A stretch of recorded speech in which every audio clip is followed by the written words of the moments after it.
Welcome back to Ozarks Fox AM. We're thrilled to welcome our friend Sean Paul with a whole lot of spookiness to tell us about today. Yes. Hi, how are you? Good morning. Okay, so I had planned on doing something different today, but then news stories come up, and I found one, and I went down the rabbit or the porthole. Right? Oh, I love it. Yes, and I found a whole. Let me ask you this, Captain Jeremy. You're the captain of the U.S. Ozarks Fox AM yacht, and we're all at sea, and we see a ship on the horizon, and you ask, you try and hail them on the radio. No response. It gets closer. No response. Maybe First Mate Kelly takes a look with her binoculars or a telescope. No visible signs of life on the ship. How would you proceed, Captain? I would say, finders, keepers, losers, weepers. It's my ship now. Well, No, he would say, Kelly, get off on the ship and see if there's anybody there. right? He'd dispatch you. That's right. Yeah, you'd send somebody else in to go exploring, right? Would you? I would. Yeah. But you know what? Your initial reaction is what a lot of sailors think. That's their mentality because they want salvage rights. If they encounter a ghost ship, okay? look at that. Now I have 5 different stories here, and they're all very different, but they all have the same outcome, and it's a floating, lifeless derelict, and they all have stories. Okay. So we are counting down the 5 most mysterious ghost ships that I could find stories on. And spoiler alert, the number one, the last one, is not so much a ship as it is a fleet of ghost ships. Okay. How's that for baiting them? Yeah. Right? All right. So one of the most famous ghost ships of all time was the Mary Celeste. And she comes out of 1872. In fact, Sir Arthur Conan Doyle, who wrote Sherlock Holmes book, wrote a story about this. He's been in the X-Files and a lot of other shows. A very famous one, all right? Basically, it's a ship that was taking a shipment of denaturalized alcohol. And big shipment, right? And a Canadian captain, like you just said, found it adrift in the Atlantic Ocean. No sign of the captain or his wife or their baby or the crew. None of them were there. Weird. Yet the crew, the cargo was still all intact. So it's not like piracy where they looted the ship.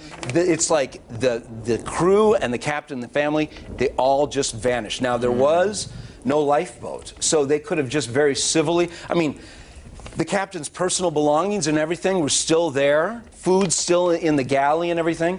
So what happened? They have 3 theories. Are you ready? Yeah. Okay. So the first theory is that the denaturalized alcohol, there were fumes, and they wanted to get away from it. So what they were going to do is get themselves into the lifeboat and trail behind it until the fumes cleared, and then they were going to get back on, and then the rope broke. Oh, okay. Oh. Can you imagine? You just watch your ship just sailing away, and there you are. That's kind of Very plausible, though. Yeah. Yes, and that's actually another one would be a water spout. Do you know what these are? They're like ocean tornadoes that shoot up out of the water, and that's a theory, is that it just kind of blasted everybody off the ship. That's not as plausible as the last one. And the last one would be, next slide, aliens. Oh, what? I wasn't expecting that. I wasn't You were either. not expecting No, I that, not from me. Not from you. No, That's no rare. Intrigue Journal segment is complete without a reference to aliens. Am I right? Right. I'm kidding. I don't buy that. I think the lifeboat is probably, the rope breaking is the most plausible I would theory, think so, but- too. All right, so that is the 5th one. Number 4, next one, cause number 2. This is a yacht. This would be what I'd see you commandeering right over Yes. here. Yes, that would be. I will take this That's one. Jeremy Rabe material right Yes. there. Okay, off the coast of Australia, fairly recently in April of 2007. 3 men were on board. Helicopter came by. They saw no visible signs of life, so they went down. They checked it out.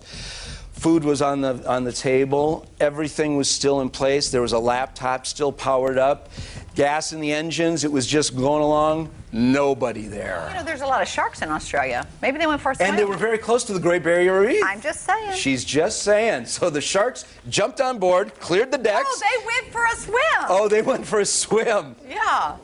All of them, and they died. I think you just solved the case there, Kelly. I think I may have. I had pirates, and then the other theory was one man fell over, and the other 2 actually fell in trying to save him. Oh, that could have But happened. the life jackets were still there, and there was still a small boat, so maybe it was the sharks. And then the sharks got all of them. Yeah. Yep. That could Or happen. an octopus. Case closed, I know. right? Detective Smith. You should have called me. All right, what's next, Jean-Paul? Okay. Bachimo, an Alaskan. Really? Okay, I got to blast through this. Here's the next one, the Bachimo. Oh yeah, this is the crew that disappeared. I'm so sorry, fellas. We miss you. We got to move on. Though. Rest in All right. peace. This is the Bachimo. Is kind of an Alaskan legend. All right, and this was back in the 30s. Got locked up in the ice. Next slide. What does that look like when the Bachimo gets trapped in the ice? And so the captains, they went ashore, or no, they just crawled onto the ice, made a little base camp, and then there was a blizzard. When they came back, their boat had broken free and dislodged itself and was gone. And they thought that it had sank. But the Eskimos, the Inuit Indians, said that they saw it, reported seeing it over a course of 30 years. It became this Alaskan legend. Some people actually caught up with it and boarded it, but they weren't able to salvage it. So that's an Alaskan legend. Number two. I want to set this up by watching a video. All right. So do we have the video ready? Okay. Okay. This is. Last month, I was out in the middle of the strait when I came across this. Congratulations. You found a boat in the middle of the ocean. What do you think a ship like this could be worth? Depends on if we have the right to salvage it. I do know one thing. Sea gives you an opportunity, you take it. Yo, Murph, I think you should get up here. It's an ocean liner. It's the Antonia Graza. Any sign of what might have happened? Nothing. No passengers. No crew. No captain. No mention of anything in the ship's log. What do you make of that? A ghost ship. Is this based on a true story? No. You know what? That movie was made a year before this ship was built. The Sam and Taguli. It was from Indonesia. All right. And after 9 years of sailing around the ocean, just disappeared. Disappeared.